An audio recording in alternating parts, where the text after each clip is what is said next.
Bienvenue dans cette vidéo les amis, j'espère que vous allez bien, moi de mon côté ça va. Aujourd'hui, vous allez découvrir tous les enfants de Marie-Thérèse Houphouët-Boigny, ex-première dame de Côte d'Ivoire. Certains de ces enfants que vous connaissez sûrement, et d'autres pas.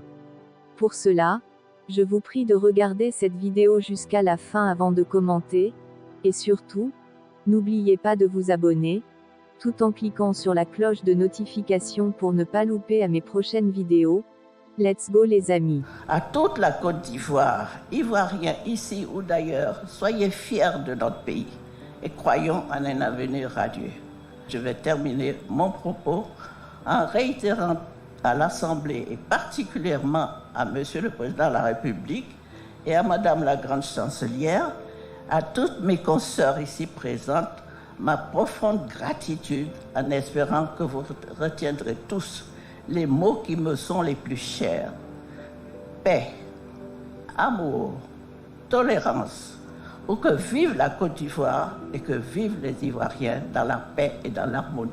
Marie-Thérèse Houphouët-Boigny, de son nom de naissance, Thérèse Ngoran Brou, née le 17 septembre 1930 à Bouaké, en Côte d'Ivoire, est l'épouse, de 1960 à 1993, de Félix Houphouët-Boigny, le premier président de la Côte d'Ivoire. À ce titre, elle est la première dame de Côte d'Ivoire. Surnommée la Jackie Kennedy noire, elle fut l'icône chic et glamour du miracle ivoirien des années 1960 et 1970.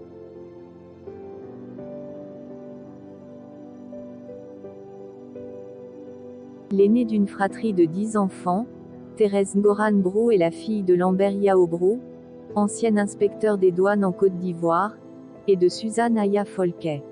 Les familles Folquet et Brou font partie des premières familles bourgeoises formées au début du XXe siècle dans le pays, ayant accès à l'éducation universitaire et à certains privilèges. La famille Folquet, pour sa part, est une grande famille métisse ivoirienne, d'origine française, dont l'ancêtre est venu s'installer en Côte d'Ivoire au XIXe siècle, et dont les descendants figurent parmi les premiers grands bourgeois à collaborer avec l'administration coloniale française de Côte d'Ivoire, dès le début du XXe siècle. Née à Bondoukou en 1906, sa mère Suzanne est la sœur du patriarche de la famille, Louis-Joseph François Folquet, ancien député. Thérèse Brou fait sa scolarité à l'école normale de filles de Bingerville, première capitale de Côte d'Ivoire, et au lycée Mamie Fété de Bingerville. Ses résultats scolaires lui valent de compter parmi les 13 filles sur les 148 boursiers qui sont envoyés en France dans le cadre de leurs études en 1946, sur l'impulsion du député ivoirien en France d'alors, Félix Houphouët-Boigny.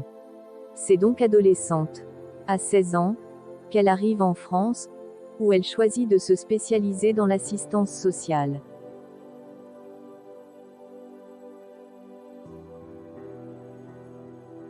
Thérèse Brou fait la rencontre de Félix Houphouët-Boigny, alors député, au tout début des années 1950 à Paris, lors d'un déplacement de celui-ci, alors qu'elle est encore qu'étudiante. Tombé sous le charme de cette jeune femme catholique, Félix Houphouët-Boigny manifeste rapidement le désir de l'épouser. Il était déjà uni à Khadija Racine Sow, pour qui il avait reçu une dispense de disparité de culte délivrée par le pape afin de l'épouser à l'église. Khadi Sow était musulmane et une union avec une non-chrétienne était, en ce temps-là, un phénomène exceptionnel. Pourtant, Félix Houphouët-Boigny décide de se séparer, en 1950, de Khadija Sow avec qui il a 4 enfants. Félix Houphouët-Boigny épouse la jeune Thérèse Brou en secondes noces. Jean de la Fosse était l'officier d'état civil qui avait célébré cette union le 22 juillet 1952, à l'hôtel de ville d'Abidjan. C'est seulement en 1964 que le Vatican autorise le mariage religieux, fait très rare, et le second pour Houphouët-Boigny. Ils seront unis 16 ans plus tard par Monseigneur Yago, le 9 mai 1980, dans la chapelle privée de la résidence de l'archevêque à Cocody. Félix Houphouët-Boigny confiait à un proche dans les années 1950, alors qu'il venait d'épouser Thérèse Brou, devenue Marie-Thérèse Houphouët-Boigny, Pas avant longtemps nous aurons la charge de nos propres affaires. Cette fille m'accompagnera dans mes voyages et sera pour beaucoup dans la considération qui sera accordée à notre pays. Durant les 33 années en tant que première dame, Marie-Thérèse Houphouët-Boigny fut en effet un atout pour le chef de l'État, qui emmenait sa femme, que la presse américaine conquise avait baptisée « Africa's Jackie », la Jackie Kennedy d'Afrique, à toutes sortes d'événements alors que, à l'époque, très peu d'hommes politiques africains de premier plan sortaient publiquement avec leurs épouses. Grande, fine, élancée et bien habillée, la première dame de Côte d'Ivoire donne de son pays une image jeune et moderne qui séduit et impressionne aussi bien sur le continent africain qu'en Occident. Très active dans le domaine social, elle ne se mêle presque jamais de politique. Bien que le président Félix Houphouët-Boigny ait eu de nombreux enfants issus de différentes relations, il n'a eu qu'un seul fils avec la première dame, Marie-Thérèse Houphouët-Boigny. Le couple a ensuite adopté 2 filles, principalement en faveur de Marie-Thérèse, afin de constituer ensemble une famille plus nombreuse. En première position nous avons Olivier Antoine Houphouët-Boigny. Bien que le grand public, y compris une large frange des Ivoiriens, pense qu'il est le fils adoptif du couple présidentiel, il n'en est rien. En vérité, et cela mérite d'être affirmé haut et fort, Olivier Antoine est bel et bien le seul et unique fils de la première dame Marie-Thérèse Houphouët-Boigny et du président Félix Houphouët-Boigny. Un fils de sang, un héritier naturel, mais aussi un homme de l'ombre. À l'opposé de ceux qui font du nom Houphouët-Boigny un étendard à brandir dans l'arène publique, Olivier Antoine a choisi une voie singulière, celle de la discrétion. Loin des projecteurs, loin de la politique, loin des ambitions tapageuses, il incarne une élégance silencieuse. Celle qui ne s'affiche pas, mais qui s'impose par sa seule constance. Contrairement à d'autres figures de la famille présidentielle qui ont parfois revendiqué publiquement leur lien avec le sage de Yamoussoukro, Olivier Antoine n'a jamais brigué le devant de la scène. Pas de déclaration dans les médias, pas de rôle politique affiché, pas de posture publique. Et pourtant, il est bien l'héritier direct du couple le plus emblématique de l'histoire ivoirienne. Il est dit qu'il est père de 7 enfants. Une lignée discrète, mais assurée. Une descendance dans la continuité de l'œuvre bâtie par son père. Il n'a pas eu besoin de crier son appartenance, son silence parle plus fort que bien des discours. Et c'est peut-être là, justement, la grandeur d'Olivier Antoine Houphouët-Boigny. Porter un nom immense, sans jamais chercher à en profiter. Vivre dans la retenue, là où tant d'autres auraient convoité la lumière.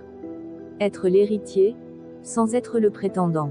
Dans un monde obsédé par l'image et la visibilité, Olivier Antoine demeure un mystère, une figure digne, paisible, et fidèle à la mémoire d'un père qui, lui aussi, savait manier le silence comme un outil politique.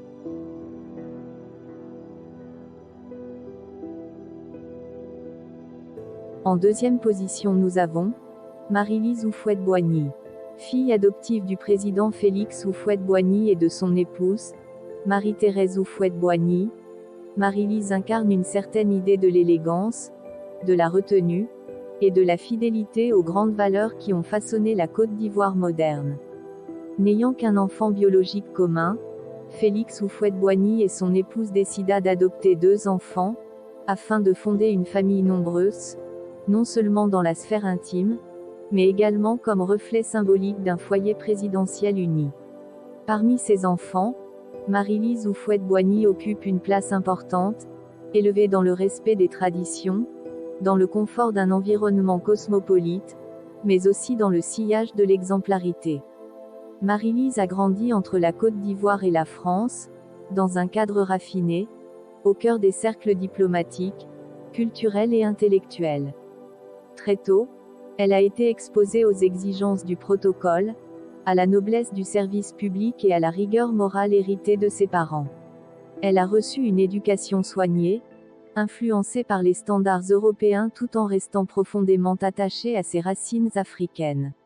Ce parcours l'a conduite vers les domaines de la communication, des relations publiques et de l'engagement social discret. Contrairement à d'autres héritiers de figures historiques, Marie-Lise n'a jamais recherché la lumière. Elle n'a jamais fait de son nom un étendard politique. Elle a choisi la réserve, sans pour autant renier son héritage.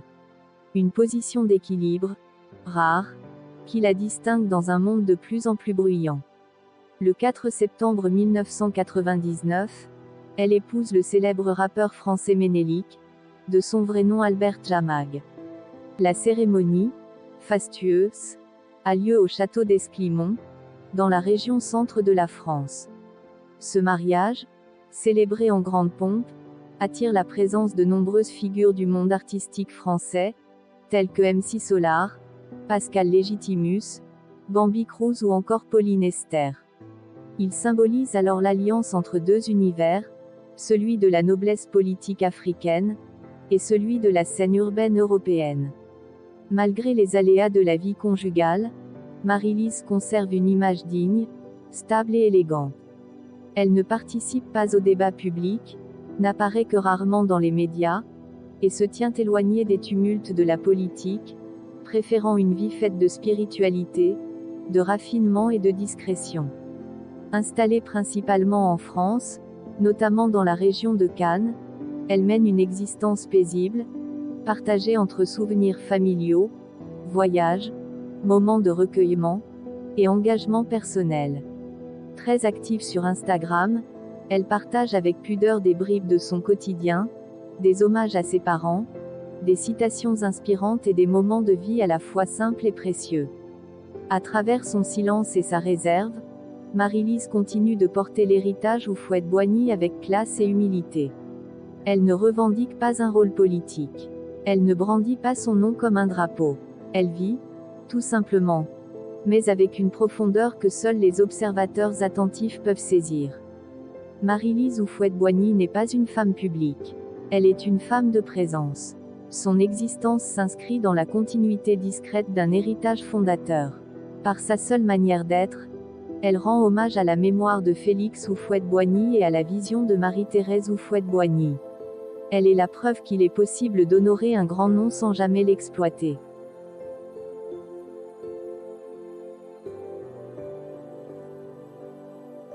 En troisième position nous avons Myriam Thérèse Brou, plus connue dans certains cercles sous le nom de Myriam Houphouët-Boigny. Myriam Thérèse Brou est la fille adoptive du tout premier président de la République de Côte d'Ivoire, Félix Houphouët-Boigny, et de son épouse, la première dame Marie-Thérèse Houphouët-Boigny. Élevée dans un environnement prestigieux, au cœur de la République, Myriam a grandi dans l'ombre d'un couple présidentiel emblématique de l'Afrique post-coloniale. Mais loin de se contenter d'un héritage politique, elle s'est tracé un parcours personnel, à la force du travail et de la compétence. Myriam Thérèse Brou est directrice générale de Vertex TSCCI, une entreprise installée à Abidjan, en Côte d'Ivoire, et spécialisée dans des domaines tels que la négociation, le support client, la gestion de projets et la planification stratégique. Elle fait partie de ces figures féminines du business africain qui cultivent leur influence en toute discrétion. Son cursus académique est tout aussi solide. Elle est diplômée de l'Université de Versailles-Saint-Quentin-en-Yvelines, en France, un établissement réputé pour sa rigueur et son exigence. Ce parcours international, entre l'Europe et l'Afrique, l'a dotée d'une vision globale, d'un leadership affirmé et d'une capacité à mener des équipes avec stratégie et humanité. Mais au-delà des titres et des fonctions, Myriam incarne une double identité, celle d'une femme d'affaires accomplie, et celle d'un symbole de l'héritage Houphouët-Boigny, non chargé d'histoire, de devoirs, et de valeurs. Évoluant avec humilité dans les coulisses du pouvoir et du développement, elle refuse la lumière facile et préfère l'impact durable. Dans une société où les figures féminines fortes sont encore trop peu mises en avant, elle représente un modèle, celui de la rigueur, de la loyauté et de l'engagement silencieux, mais solide.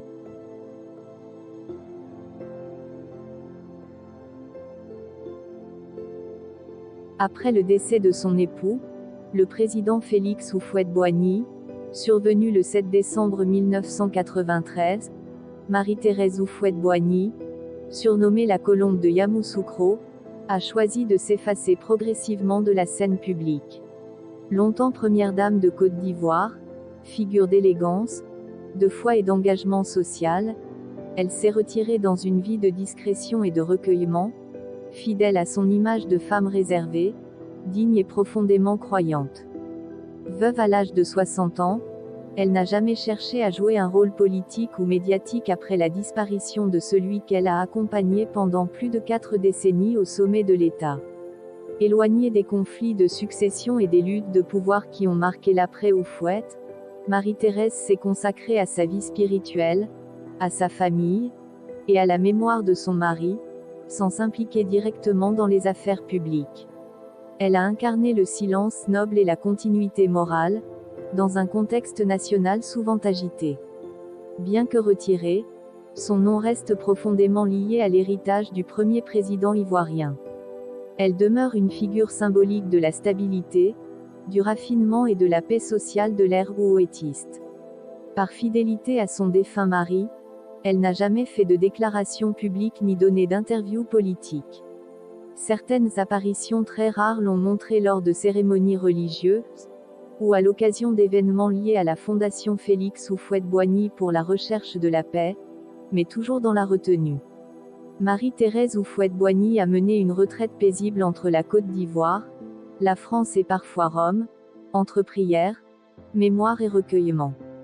Très attachée à l'Église catholique, elle a continué à entretenir des liens spirituels profonds avec plusieurs institutions religieuses.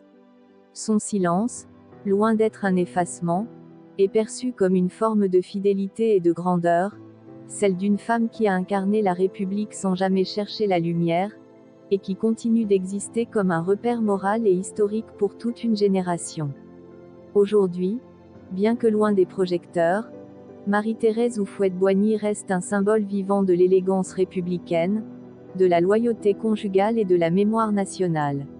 Elle incarne la continuité d'une époque, non par la parole, mais par la présence silencieuse d'un nom, d'un style, et d'un souvenir qui continue de marquer l'histoire ivoirienne.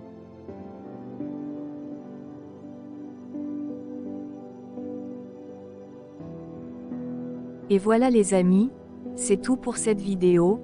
Laissez-moi vos avis en commentaire, je ne manquerai de vous répondre, et surtout, n'oubliez pas de vous abonner, tout en cliquant sur la cloche de notification pour ne pas louper à mes prochaines vidéos.